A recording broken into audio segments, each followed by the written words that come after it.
When she first said those words, I froze. We were at a party surrounded by her friends, and she casually dropped the sentence, "My ex was better than you," loud enough for everyone to hear. The room erupted in laughter. Some chuckled awkwardly, others laughed openly, and I felt my pride shatter. My girlfriend stood there smirking, enjoying the humiliation she had thrown my way. That night, I didn't argue or defend myself. I just smiled faintly and stored every second of that humiliation in my heart. I had always treated her with respect. I supported her dreams, helped her financially, and even distanced myself from friends who didn't like her. But that day, I realized she never truly valued me. She saw me as a toy to play with, a man she could mock to entertain her circle. I didn't show anger in front of her. Instead, I played the role of a calm and silent fool, which made her even more confident that she had broken me. The next day, she behaved as if nothing had happened. She asked me to pick her up from work, to take her shopping, to pay for her new phone. I did everything, hiding my true feelings. I wanted her to believe I was still under her spell. But deep inside, I was planning something she would never forget. Revenge wasn't going to be loud. It was going to be quiet, patient, and devastating. I started digging into her life. I knew she had secrets she hadn't told me, things she thought I would never discover.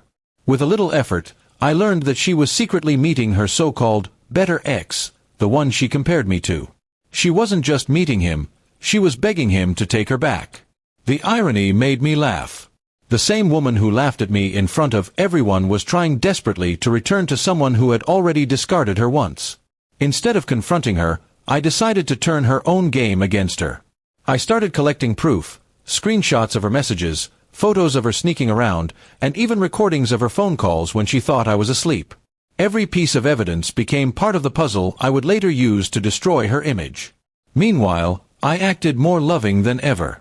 I bought her gifts, took her out, and made her believe I was still loyal and blind. She bragged to her friends about how I was obsessed with her, how I couldn't leave her even if she humiliated me. Every time she mocked me, I smiled, knowing her fall was getting closer. Finally, the right moment came. She invited me to a gathering with her friends again, the same circle that had laughed at me before. This time, I was prepared. I acted sweet, polite, and quiet as usual. But when everyone was relaxed, I connected my phone to the speakers and played the recordings of her begging her ex to take her back. The room fell silent as her voice echoed, "You're the only man who ever satisfied me. My current boyfriend is nothing compared to you." Her face turned pale, and the same friends who once laughed at me now laughed at her. Some gasped in shock, others whispered in disgust.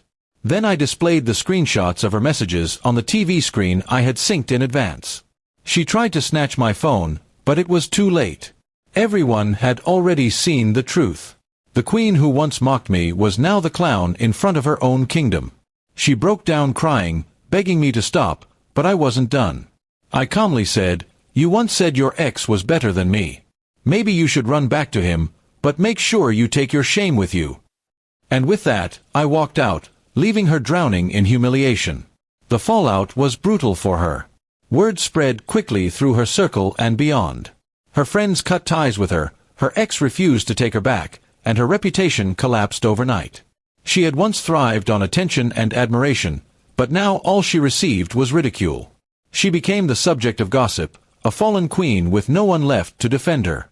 She tried to reach out to me afterward. She called, texted, even showed up at my workplace crying and apologizing. But my heart had hardened. I ignored every attempt because my silence was the sharpest weapon. She had chosen laughter over loyalty, mockery over respect, and now she was paying the price. As weeks passed, I rebuilt my life without her shadow. I focused on my career, reconnected with old friends, and found peace in the quiet satisfaction that justice had been served. People who once pitied me now respected me for the way I handled the situation. Meanwhile, she spiraled. Without her circle's support, she became isolated. Her ex blocked her, her friends mocked her, and the new people she tried to impress always found out about her past betrayal. She had lost everything, not because I ruined her directly, but because I simply revealed who she really was. And that was the sweetest part of it all. I didn't have to scream or fight. I just let the truth speak louder than her lies. She thought humiliating me in front of everyone was a game. She never expected that my quiet revenge would end her game forever. In the end, I walked away with dignity, while she was left broken in the ruins of her own arrogance. My revenge wasn't loud, it was silent, patient, and unforgettable. She destroyed herself, and all I did was give her the mirror she had been running from.